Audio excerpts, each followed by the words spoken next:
Toshkent davlat texnika universitetida talabalarning innovatsion salohiyatini qo'llab-quvvatlashga qaratilgan yirik texnologik tanlov oliygoh kubogiga start berildi.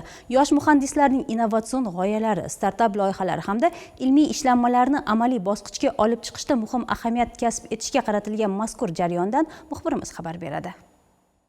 Oliygoh kubogi tanlovi doirasida talabalar muhandislik va raqamli texnologiyalarning dolzarb yo'nalishlari bo'yicha o'zaro bellashishdi. Xususan, dron loyihalash, topshiriq bajaruvchi robotlar yaratish, dron futbol musobaqalari hamda sun'iy intellekt yo'nalishlarida qiziqarli va amaliy tanlovlar tashkil etildi. Bu tadbirimiz aynan yoshlarning innovatsion faoliyatini, startap loyihalarini ro'yobga chiqarish uchun juda katta maydon sifatida xizmat qilmoqda. Toshkent davlat texnika universitetida 17 mingdan ortiq talaba tahsil olayotgan bo'lsa, ushbu talabalarni muhandislik sohasida qiziqtirish, ularning bu soha bo'yicha ko'nikmalarini yana ham oshirish va bu asosda oliy ta'lim muassasalari rahbarlari tomonidan bevosita ularning g'oyalari va takliflarini prototip sifatida qo'llab-quvvatlash, barcha o'sha ishlanmalarni ko'rgazmasi tashkil etildi. Bu kabi ko'rgazmalar albatta o'sha yoshlarimizni kelgusida sohani belgilangan yo'nalishni tanlashda imkoniyat yaratib berilyapti. Tanlov nafaqat nazariy bilimlarni sinovdan o'tkazish, balki talabalarni real muhandislik muammolariga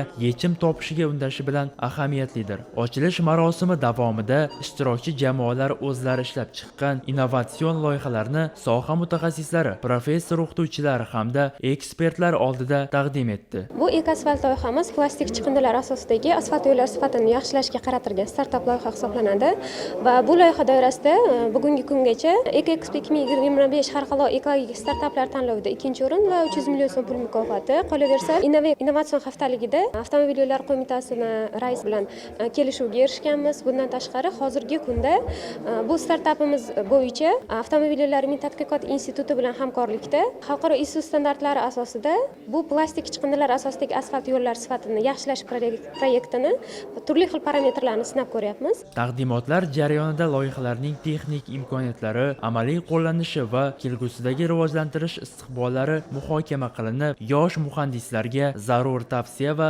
maslahatlar berildi. Oliygoh kubogi tanlovining umumiy mukofot jamg'armasi 100 million so'mni tashkil etib, yakuniy bosqich natijalari yaqin kunlarda e'lon qilinadi.